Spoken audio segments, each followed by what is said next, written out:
عليكم السلام عيوني. الله كريم عليك. على راس استاذ علي، شلونك؟ الامور. ايش عندك ما عندك؟ والله عندي كفته ذهب عيار 24. ايه؟ لحم عراقي خالص. تمام. بس 16 على الذهب. تعال تعال جيب اللفه، جيب جيب جيب جيب جيب جيب. ايش طلع اللي فيه؟ هي 2000 دينار. تمام. شوف اللحم، شوف العالم ما شاء الله. صور الناس، صور صور صور برا.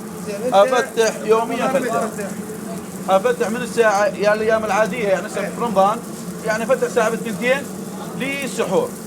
عندي طلبيات. هاي القطع 40 قطعه يجي كيلو. 40 قطعه يجي كيلو ب 20,000. بيجوك ناس برمضان؟ يجون الشو ما يجون.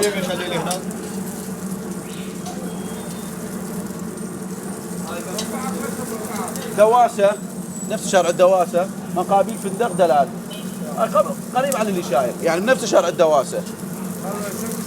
تسلم. صار عشون ذهب. شوف بس شوف شوف شوف شوف شوف كله بس قد كله ب 2000 دينار. 2000 دينار 2000 دينار 2000 دينار. شلونها؟